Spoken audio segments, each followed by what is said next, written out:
Hello students, welcome to MSc Microbiology course CCTP 7 Immunology.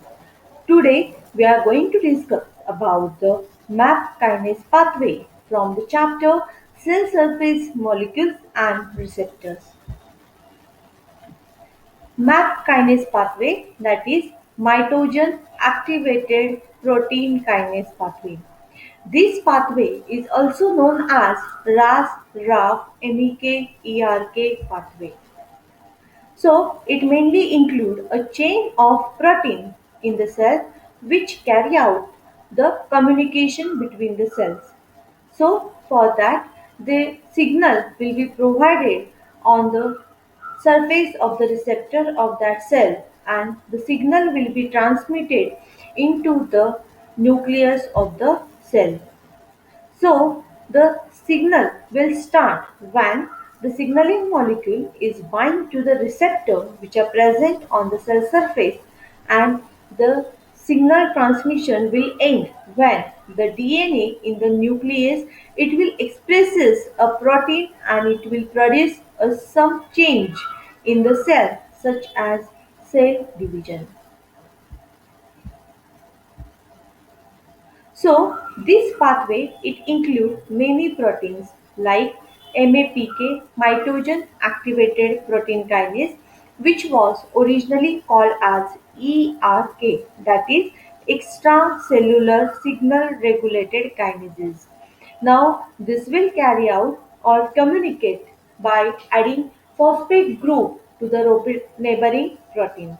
So addition of phosphate group will switch on the protein, and removal of the phosphate group will switch off the proteins. So when one of the protein in the pathway is muted, then it may be stuck into the on or off position, and it may lead to the development of many cancers. So this cascade of cytosolic kinase they play important role in the signal transduction in the eukaryotic cell. For example, extracellular signal regulated kinase.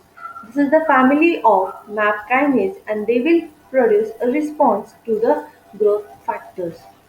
So this MAP kinase they have longer life kinase activity as compared to the tyrosine kinase. So this MAP kinase they are getting activated through a series of steps by activated RAS proteins. MAP kinase they are mainly activated by the MAP kinase, that is the MEK, and which are activated by the MAP kinase, that is RAF protein. So this kinase, after its activation, it enters the nucleus and it will carry out the phosphorylation of other regulatory protein, and it results in the activation of transcription process. So here you can see when the signaling molecule will bind here, this receptor will consist of activated receptor tyrosine kinases. Okay. Now, once the signal molecule will bind, the tyrosine residues will get phosphorylated, so they will provide docking or the binding site for the adapter protein. So this RAS activating protein it will bind to the adapter protein, and within this RAS protein initially it is bound or attached to the GDP molecule. So we can say it is present in inactivated form. Now this RAS activating protein it displaces GDP with that of the GTP. So once GTP will be replaced by the GTP, inactive RAS protein will get converted into the activated RAS protein, and the signal transmission will take place.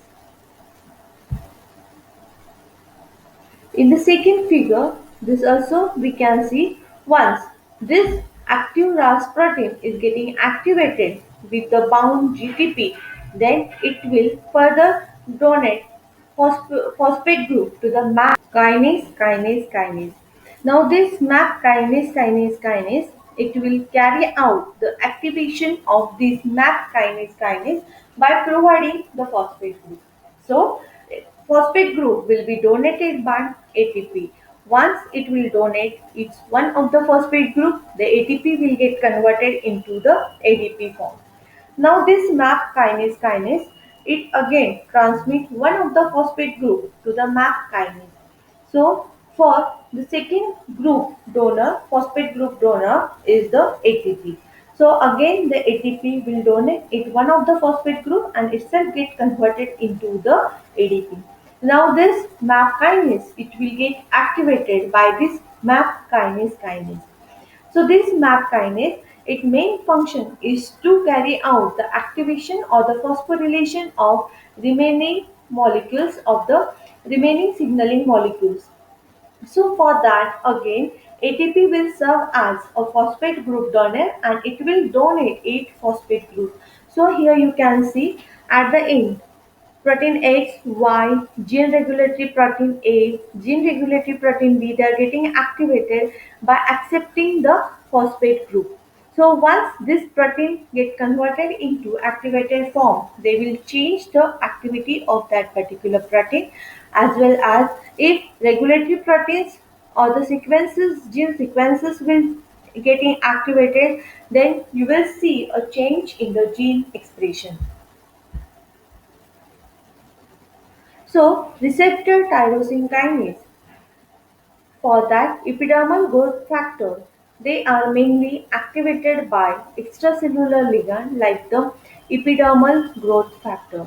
So, when this epidermal growth factor, it will bind to this epidermal growth factor receptor, it will activate the tyrosine kinase activity of the cytosolic domain of the receptor.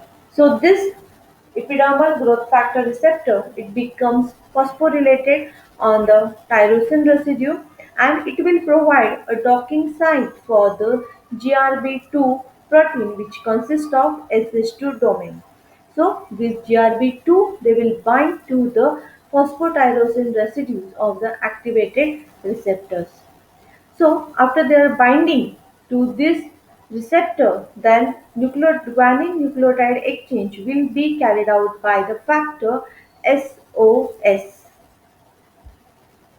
Now when this GRB2 or SOS complex it get activated, it will provide docking site to the phosphorylated epidermal growth factor receptor so that SOS becomes activated.